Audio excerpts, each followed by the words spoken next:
Përshëndetje të nderuar miqtë e mi, përshëndetje të dashur ndjekës. Sonte dua të ndaloj në një histori që në fakt natën e mbrëmshme e solli Top Channel në reality show-n e tij. Do ndaloj tek ikona e madhe e artit Tinka Kurti. Tinka Kurti, një ndryshim rrënjësor në dukjen e saj, një ndryshim rrënjësor në pamjen e saj, e lënduar shpirtërisht nga largimi nga kjo botë i të madhes Margarita Xhepës, dhe një fjalë që më preku shumë teksa Tinka po fliste, thonte që mos më harroni sepse ne jemi më tash të numëruara. Ne Tinka asnjëherë nuk të harrojmë, unë doja që të sjell jetën e saj, historinë e saj të trisht, por më shumë ajo që më preku, që në fakt dua të bëj apel tek institucionet që të kujdeset për njerëzit që kanë dhënë për shtetin ton, kujdesen për njerëzit që kanë dhënë për artin ton, të kujdesen për emrin e artit ton. Tinka Kurti, Margarita Xhepa kanë qenë emër i artit ton. Do të thënë fal tyre ekziston emri i art. Në të gjitha atë veprën e tyre, në të gjitha atë artin që kanë bërë, në të gjitha atë njeriun që kanë sjellë në skenat shqiptare, gjitha ato duartrokitje, ku janë për politikanët tanë, ku janë për shtetin tonë, ku janë për ndihmat që realisht duhet t'u jepet këtyre artisteve të madhe siç është Tinka Kurti e Margaritë Xhepa. Nëse Shqipëria do të kishte një figurë që më shiron shpirtin e skenës, ndjeshmërinë e nënës dhe fisnikërinë e një gruaje që kur nuk u përkul nga stuhitë e jetës, ajo është padyshim Tinka Kurti.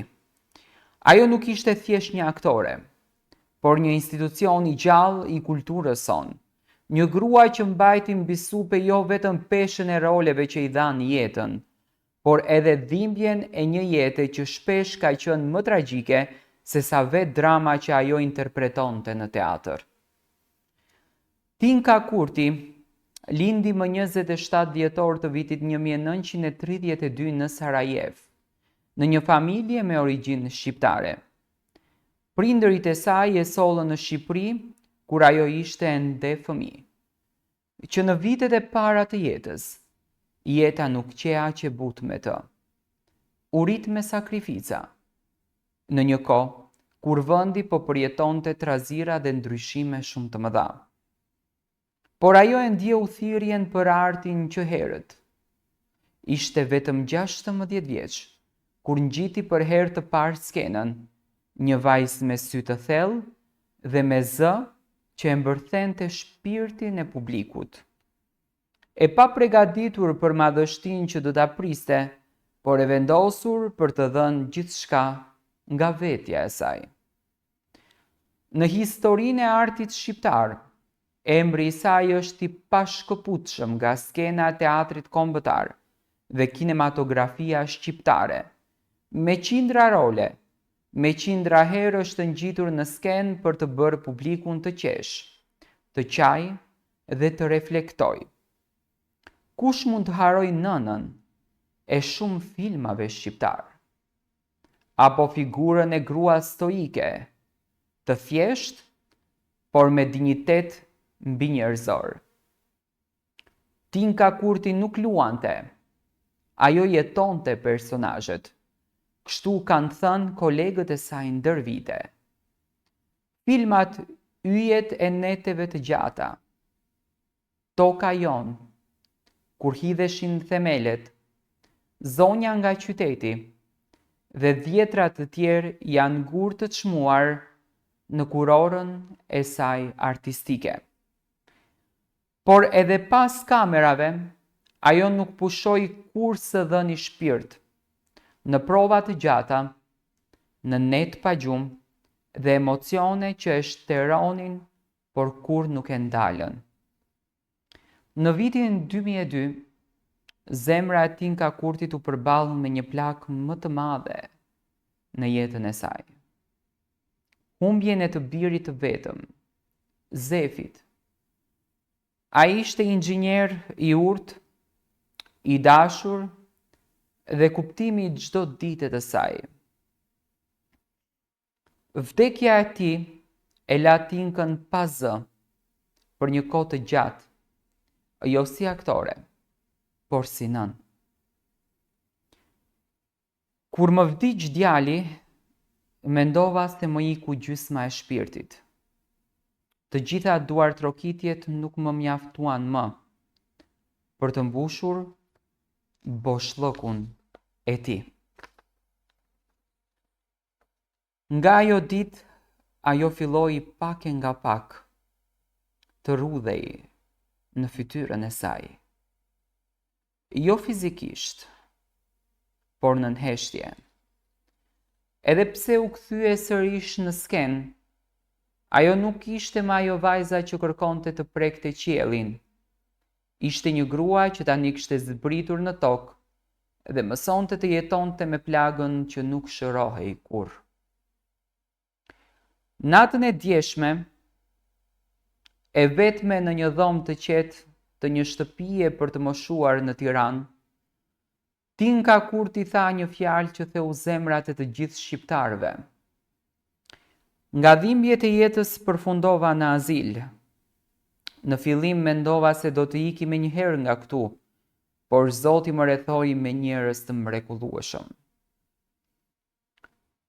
Nuk është fjala për një azil, nuk është as për hallin ekonomik, është për vetminë. Për heshtjen që mbetet kur ikin të gjithë ata që deshe, për muret që nuk flasin më me ty, për mungesën e një dere që hapet me të qeshura fëmijësh, apo me zërin e një biri që të pyet, a je mirë, oj nën? Kjo është dhimbja e vërtet e Tinkës, dhe ajo nuk ankohet, thjesht rrëfen, ashtu siç ka bërë gjatë gjithë jetës. Tinka Kurti sot është mbi 90 vjeç. Nuk ka më skenë as kamera, por ka një histori. Një jetë të dhënë për ne, një jetë që kërkon të mos harohet, të mos nënvlerësohet. Ndoshta s'ka më fuqi të mbaj një monolog në skenë, por ka fuqi të na mësoj më shumë për jetën se sa çdo libër. Tinka nuk kërkon famë, ajo ka nevojë vetëm për një vend ku të ndjejë ngrohtësinë e dashurisë, të kujtesës dhe të respektit. Le të mos lejojmë që gratë si Tinka të mbeten të vetme. Le të mos i duartrokasim vetëm në premierë, por t'i duam edhe kur të mbyllet skena. Një nga intervistat e fundit, kur u pyet për çfarë i mungon më shumë, Tinka tha: "Më mungon përqafimi, jo ai spektatorit, por ai shpirtit." Dhe në këtë përqafim jemi ne. Ne që u ritëm me zërin e saj, me lotët e saj, me të qeshurat e saj. Ne që e shikuam në ekran pa ditur se një ditë ajo do të mbetej e vetme, ndërsa ne do të kishim fëmijët tanë në prehër. Zonja Tinka, ti nuk je vetëm, ti je me Shqipërinë dhe Shqipëria do të jetë gjithmonë me ty, moj zemër e bardhë.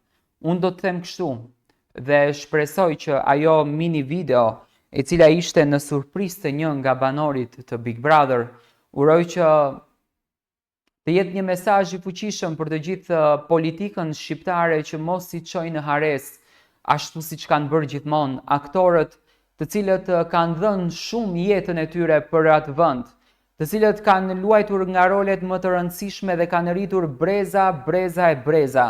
Dhe zonja Tinka nuk e meriton që të jetë në një azil. Zonja Tinka meriton që të ketë një kujdes të mahnitshëm nga institucionet dhe nga njerëzit të cilët do kujdesen për të, sepse nuk është një personazh i thjeshtë. Është një personazh që ka bërë shumë për Shqipërinë dhe për të gjithë shqiptarët ku janë. Ka dhënë shumë nga vetja e saj. Ka dhënë shumë nga momentet e saj dhe nga koha e saj vetëm për këtë Shqipëri. Unë uroj që këtë mesazh ta shikon edhe vetë zonja Tinka dhe ta kupton që ajo nuk është e vetme në atë azil ashtu siç tha mbrëm. Ajo ka dashurinë e miqve dhe shokëve atij, por ka dashurinë e të gjithë shqiptarëve që nuk ndalojnë kur së dashuri një artiste kaq të madhe siç është Tinka Kurti.